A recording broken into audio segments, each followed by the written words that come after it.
जय श्री कृष्णा। जीव के दो ही सच्चे साथी हैं, एक अपना किया हुआ कर्म और दूसरा परमात्मा।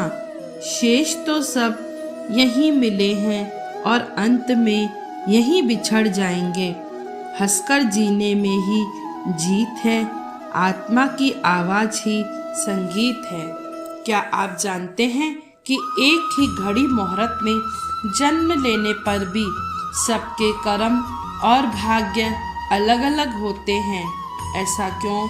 इस पे एक प्रसंग याद आ रहा है। एक बार एक राजा थे।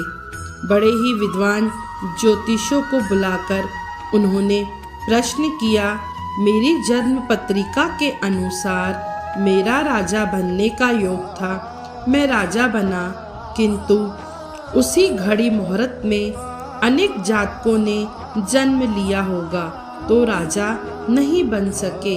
ऐसा क्यों? इसका क्या कारण है? राजा के इस प्रश्न ने सब निरुत्तर हो गए। अचानक एक वृद्ध खड़े हुए और बोले, महाराज, आपको यहाँ से कुछ दूर घने जंगल में एक महात्मा मिलेंगे।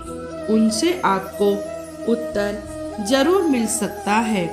राजा ने घोर जंगल में जाकर देखा कि एक महात्मा आग के ढेर के पास बैठकर अंगारे खाने में व्यस्त था।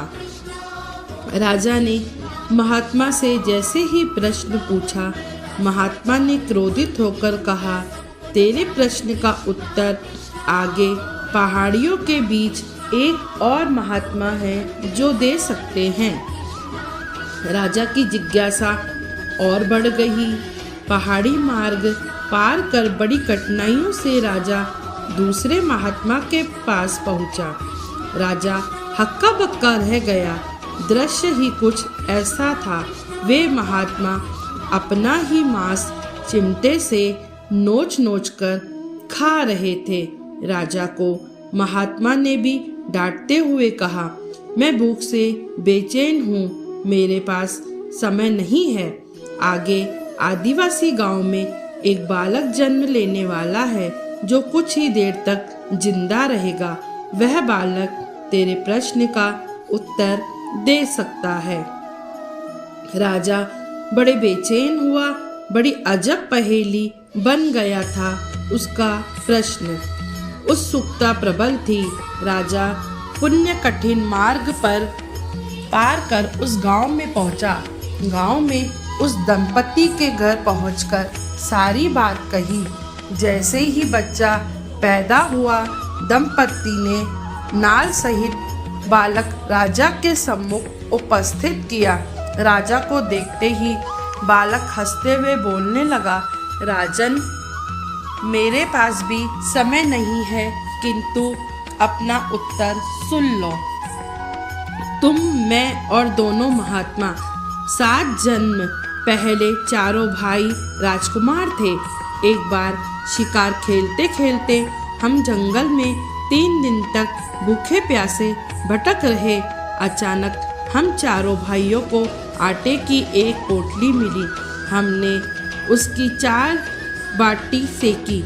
अपनी अपनी बाटी लेकर खाने बैठे ही थे कि भूख प्यासे तड़पते हुए एक महात्मा यहाँ आ गए।